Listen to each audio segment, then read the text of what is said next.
Hello, everybody. This is Jen Madrone, and today we're going to talk about spiritual bypassing because spiritual bypassing is a term that has gotten more and more popular up until, I don't know, 10 years ago, you never heard this term. So it's a brand new term that we hear a lot and may not know what it means. I I actually love the term because it is quite clear and concise, and it's used to describe um, the technique, if you will, of using your spiritual practice or your spirituality or your identity as a spiritual person to bypass or skip over or avoid all the really hard work, the emotional work, the deep dredging that has to happen in the spiritual process, in the transformation process. And so, really, it's talking about using our new identity as a spiritual person to avoid doing the work that hurts, the work that is really difficult, the work that we just don't want to face or look at. And this can often come up in the part of the egoic death process where, our old self has started to fall away and we have taken on new practices that feel more genuine, that feel like they feed us. And we've read some books and we've, listened to some talks, and we start to find information that resonates with us more deeply, while at the same time our old identity is falling away and our ego is starting to freak out because it doesn't like that feeling of losing its power over us. And so often, what the ego will do is grasp onto this new identity as a spiritual person, as someone who is more enlightened or who is just simply a better person than they were before, and then take a hold of this as its new identity and just kind of expand it and twist it a bit until suddenly this is who I am now. And while the process of egoic death is really to get rid of our attachment to identity, this is the part of the process where we may begin to build a new identity, and this derails us from that process of transformation that we were on. It kind of stunts us from moving forward because we have stopped the process of releasing our attachment to ego, releasing our attachment to define ourselves as something so that we can really go deeper and see who we actually are. And instead, we've just adopted a new identity, which is a little prettier and a little bit easier to take, and maybe people like it better. And, if we're paying attention, we'll begin to see ourselves doing this, and we can catch ourselves. And we can move back into the hard work that needs to be done and just notice, yes, this new me is a little more comfortable, but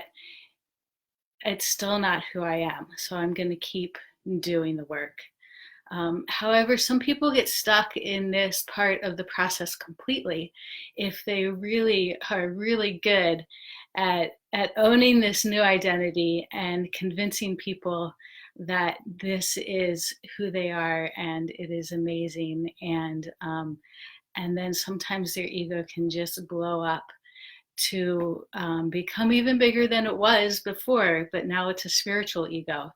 and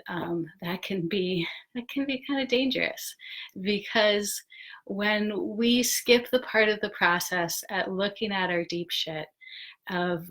really going in and finding those woundings and that trauma and releasing it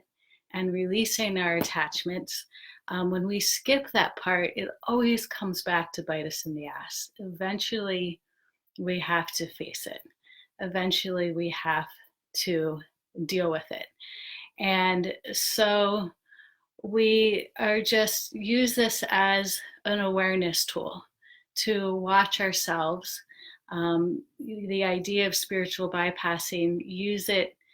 as something in the back of our mind saying, just make sure that you're not getting attached to this new identity, and watching where you do it, and not using it as a judgment tool, not using it to judge other people, saying, oh, they're spiritually bypassing, they're not as good as me, because it's kind of the same thing. And just using it as a way to really just bring a new awareness to your process of transformation, and keep yourself really grounded in the work that you're doing, because becoming an enlightened human being, a transformed and awakened human being, begins where we are in this human body, with all of the things that have happened in this lifetime. And it begins with healing those aspects of ourselves, so we can really expand into the more esoteric parts of ourselves. We can expand into this bigger version of ourselves. But we can't ascend, and some people do. They would just want to ascend past all of the stuff that hurts, and all of the difficult traumatic experiences that they've carried with them, and it feels so much better just to rise above it and to be in those heavenly realms. But eventually we have to do the work, and so we can do both. We can do the earthly human work of healing ourself in this lifetime, and also do the work of expanding and opening to higher dimensions of being at the same time. We just can't skip either part of it. So if you're really devoted to making the full transformation, and really being able to release your identity to your ego, to yourself, and allowing the ego to be absorbed by the authentic self, then stay focused on the hard stuff. Stay aware of what's coming up emotionally and spiritually for you, and be curious and ask what it is that wants to be healed in this moment. And each time you do this, you get that much closer to being deeply connected with your authentic self, and to releasing the traumas and the old programming that have kept you trapped